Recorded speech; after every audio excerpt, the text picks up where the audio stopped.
Assalamualaikum warahmatullahi wabarakatuh. Video sebelumnya saya sudah membahas bab 1-5. Nah, di video ini saya akan menggabungkan dan membahas lagi mengenai materi sebelumnya. Materi yang disajikan dalam bab 1 hingga bab 5 memberikan pemahaman yang komprehensif tentang hubungan antara geografi dan sejarah serta bagaimana keduanya saling melengkapi dalam memahami perkembangan manusia dan peradaban.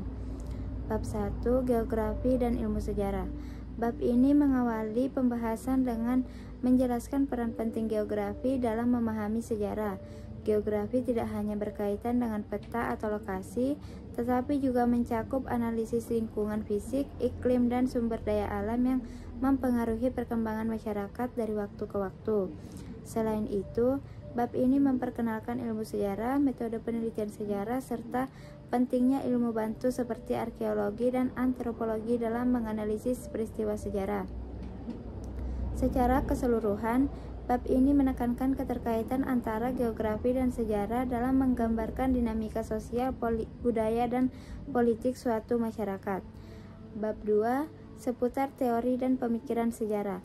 Bab ini membahas berbagai teori penting dalam studi sejarah, seperti teori gerak sejarah dan teori persebaran kebudayaan. Selain itu, bab ini juga mengulas pemikiran tokoh-tokoh sejarah Indonesia seperti Muhammad Yamin dan Sartono Kartodirjo yang memberikan kontribusi besar dalam membentuk pandangan tentang identitas nasional dan interpretasi sejarah Indonesia.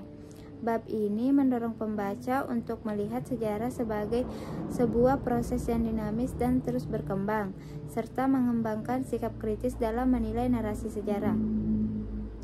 Bab 3, Geohistori dalam perkembangannya. Bab ini mengintroduksi konsep geohistori, yakni gabungan antara geografi dan sejarah untuk memahami bagaimana kondisi geografis memengaruhi perkembangan sejarah suatu wilayah.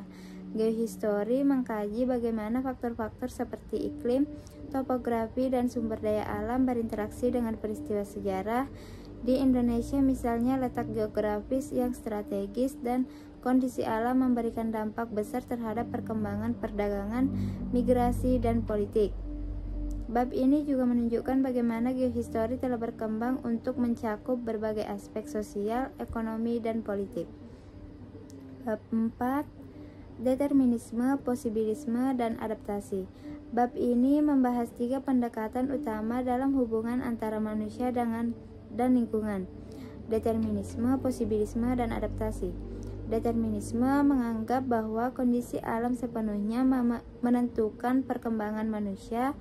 Posibilisme di sisi lain berpendapat bahwa meskipun alam memberikan batasan, manusia masih memiliki kebebasan untuk memilih cara hidupnya. Adaptasi menunjukkan bagaimana manusia berinteraksi dan beradaptasi dengan lingkungan mereka, baik melalui modifikasi lingkungan maupun penyesuaian terhadap kondisi alam. Bab ini menyoroti fleksibilitas manusia dalam menciptakan kebudayaan dan peradaban yang beragam. Bab 5, Geohistori sebagai ilmu bantu sejarah. Bab terakhir membahas geohistori sebagai ilmu bantu dalam penelitian sejarah dengan mengaitkan faktor geografis dengan peristiwa sejarah. Geohistori membantu sejarawan dalam menganalisis dampak lingkungan terhadap keputusan dan perkembangan sosial, ekonomi, dan politik. Contoh yang diberikan adalah bagaimana letak geografis suatu kota seperti Konstantinopel menentukan peranannya dalam sejarah dunia. Bab ini juga menekankan pentingnya faktor-faktor seperti iklim, morfologi bumi, dan posisi geografis dalam membentuk sejarah suatu wilayah dan peradaban. Kesimpulannya, secara keseluruhan materi ini memberikan wawasan yang mendalam tentang bagaimana geografi dan sejarah saling berkaitan dan saling melengkapi dalam memahami perjalanan peradaban manusia. Bab ini menjelaskan teori, metode, dan pendekatan yang digunakan dalam mempelajari sejarah, baik melalui pandangan tradisional maupun interdisipliner. Geohistori sebagai cabang yang menggabungkan kedua disiplin tersebut memperkaya pemahaman kita tentang hubungan antara manusia dan lingkungan sepanjang waktu.